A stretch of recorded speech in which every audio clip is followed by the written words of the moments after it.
10 years, this will be a Chinese colony. Because you cannot talk of political independence when you have no economic independence. Economic independence is the most important thing. Others follow. And we must empower our people and make sure they are protected from unfair competition and mistreatment by people who do not belong here. And I'm not saying we have anything against investors. We want them to come, but we want them to work with us, and we don't want them to come and destroy the local capacity. And if we don't protect the local capacity and we allow the Chinese to kill the local capacity, they are quoting laws so that our people cannot compete. In another 10 years, when the entire local capacity is entirely destroyed, they'll come back now and raise the prices. And there's nothing we shall do because we shall have no capacity. So this bill intends to protect the local capacity. We want them to partner with us so that there's technology transfer. We want our engineers to be parts of these projects. They are coming with everything: engineers, surveyors, plant operators, drivers. Why do you need to bring somebody from China to drive a truck? Why do you need to bring somebody from China to drive an excavator?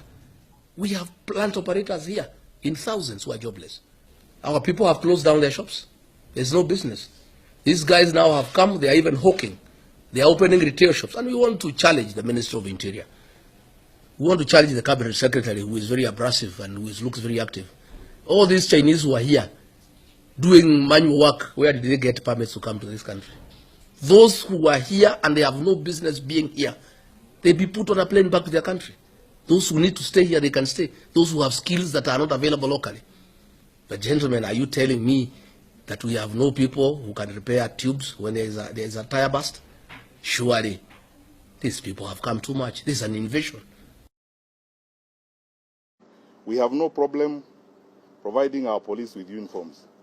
We have actually paid for the new uniforms, and the new uniforms are being done. I asked the Principal Secretary in charge of the State Department of Interior, Dr. Kibicho, who chairs the technical team on the police reforms, to move around the country and look at the capacities we have in our factories, in our textile sector. He has visited Rivertex in Eldoret. He was in Nakuru yesterday. We have gone even to the EBZ zone. What is happening here, and I will speak about it bluntly, and let me make this revelation to you. The Inspector General, the PSI, and myself have been under pressure by some quangles and all manner of spies that we should import police uniform. Listen to me very carefully. We will not import police uniform. Go and write another 10 headlines. We will not import police uniform from any country. We have to promote the local textile industry. Buy Kenya, build Kenya.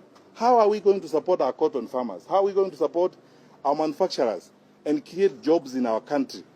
You know, this monkey business that has been going on for a period of time, we go to some shadowy corners and agree to import police uniform from some places and create excuses that isn't it simply outrageous that someone is saying we don't have material in Kenya with the kind of textile sector that we have? So why would the government put budget resources to revive Rivertex and provide jobs in Eldoret? Then we proceed like fools the following day to import police uniforms from Turkey or from China or from wherever. We have already paid. We are making uniform for our police. And take it to the bank from me.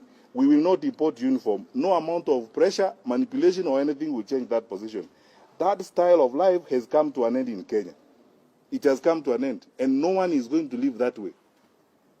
Our uniforms will be made. We have 600 tailors at NYS and huge teams at NYS that are working on this. We'll make the uniforms for our forces in Kenya, create jobs for our people in Kenya, allow manufacturers in Kenya to supply government agencies. Sasa wewe na wakora wako mahali mlikubaliana mtanunua uniform, utaenda uwaeleze hivi, hatutanunua uniform kutoka kwingine. It's as simple as that, and you can write as many headlines as you want. We will not change that position. Na tuwache kudanganyana hapa. Hii ujeuri must come to an end in this country. Hii sasa unaenda huko, we will not do this kind of silly things that people have done over the years and try to mess up our country. We will ensure that everything that we need, that we can get in the country, we get it here. That is how we grow our industry. That is how we support our cotton farmers. That's how we support the manufacturing sector. the private sector understands what we are doing. Our president has been firm on this and has been speaking about this. So we can't live any other way. So if you thought that the headline is going to change our mind, now you know. Don't bother. Or if you want, you can go and do another 10 headlines. But